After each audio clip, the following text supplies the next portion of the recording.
The skies above the battlefield were a chaotic tapestry of fire and shadow. The Nephilim, beings born of celestial and mortal blood, soared through the air with wings of radiant light, their swords blazing with divine power. Among them, Seraphine was a legend, a warrior whose name was whispered in awe by both allies and enemies. Her wings, a shimmering cascade of silver and gold, were said to blot out the sun when she descended into battle. But today the sun would not be blotted out.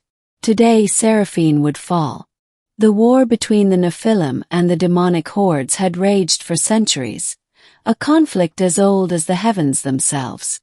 Seraphine had fought valiantly, her blade cutting through the darkness like a beacon of hope. But in a moment of hubris, she had flown too close to the enemy's stronghold, seeking to end the war with a single decisive strike. She had underestimated the demon's cunning. A trap was sprung, and Seraphine found herself surrounded by a swarm of shadowy fiends. Their claws tore at her wings, shredding the divine feathers that had once carried her to the heavens. With a cry of anguish, she plummeted to the earth, her wings broken and her power fading. When she awoke, she was no longer in the skies. She lay on the cold, hard ground, her body battered and her spirit shattered. The Nephilim, proud and unyielding, had no place for weakness. Seraphine's fall was seen as a failure, a stain on their celestial honor. Cast out from their ranks, she was left to wander the mortal world, a shadow of her former self. The mortal realm was a harsh and unforgiving place for a fallen Nephilim. Seraphine's once glorious wings were now ragged stumps, a constant reminder of her failure. She wandered through forests and villages, her presence met with fear and suspicion. The mortals saw her as a monster, a creature to be feared and avoided. She had no home, no purpose, and no hope. But in the darkest hour of her despair, she encountered a mortal knight named Sir Alaric. He was a man of honor and compassion, a warrior who fought not for glory, but to protect the innocent. Alaric had heard the tales of the Nephilim, but he had never seen one in person. When he found Seraphine battered and broken, he did not see a monster. He saw a kindred spirit, a warrior who had given everything for a cause greater than herself.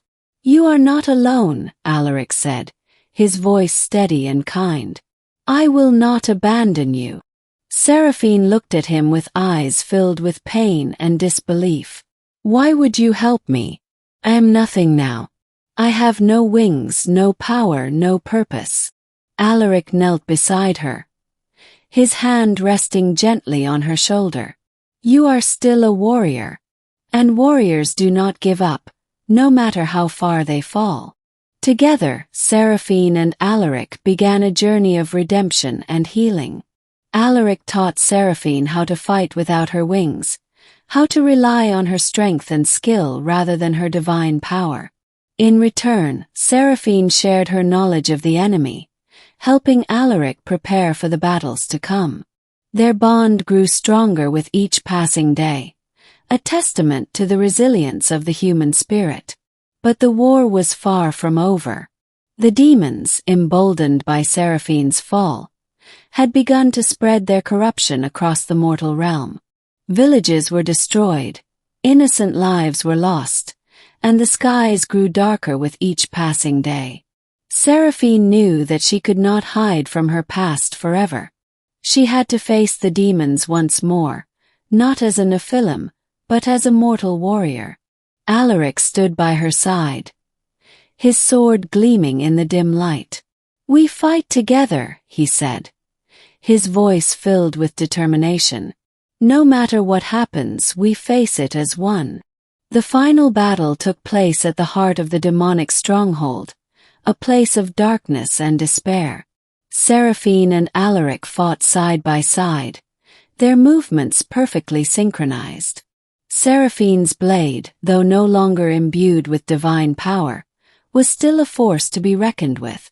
She fought with a ferocity born of pain and loss, her every strike a testament to her unyielding spirit.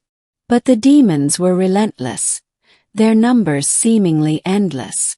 Alaric was struck down, his body crumpling to the ground as a demon's blade pierced his armor. Seraphine screamed in anguish, her heart breaking at the sight of her fallen companion. She knelt beside him, her hands trembling as she tried to stop the flow of blood. "You must go on," Alaric whispered, his voice weak but resolute. "Finish the fight. For both of us." Tears streamed down Seraphine's face as she kissed Alaric's forehead. "I will not fail you," she vowed. "Not again." With a roar of defiance, Seraphine rose to her feet and charged at the demon lord, the source of the corruption. The battle was fierce and brutal, but Seraphine fought with the strength of 1,000 warriors. She had nothing left to lose, and everything to fight for. In a final desperate act, she plunged her blade into the demon lord's heart, shattering its dark power and banishing the corruption from the land. The skies cleared, and the sun broke through the clouds for the first time in years. Seraphine stood amidst the ruins of the battlefield, her body battered and her spirit weary. She had won, but the cost had been great. Alaric was gone, his sacrifice a reminder of the price of victory.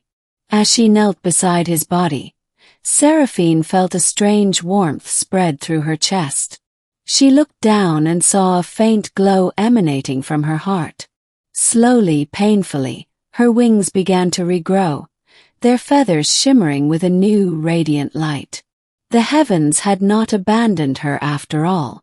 She had proven herself worthy, not through her divine power, but through her courage, her compassion, and her unyielding spirit. Seraphine spread her wings and soared into the sky, her heart heavy with loss but filled with hope. She would carry Alaric's memory with her, a reminder of the mortal who had refused to abandon her when all others had turned away. And though she would never forget the pain of her fall, she knew that she had risen again, stronger and more resilient than ever before. Epilogue. Years passed, and the tales of Seraphine's redemption spread across the land. She became a symbol of hope and resilience, a beacon of light in a world still scarred by darkness. Though she had regained her wings, she chose to remain in the mortal realm, fighting to protect those who could not protect themselves. And in the quiet moments between battles, she would look to the heavens and whisper a prayer of gratitude, not to the gods who had cast her aside, but to the mortal knight who had shown her the true meaning of strength and honor. For it was Alaric who had taught her that even in the darkest of times, there is always a light to guide the way. And so, Seraphine continued to fight, her wings a testament to her redemption and her heart a tribute to the mortal who had refused to abandon her. She was no longer just a Nephilim warrior. She was a legend, a hero, and a symbol of hope for all who dared to rise again after they had fallen.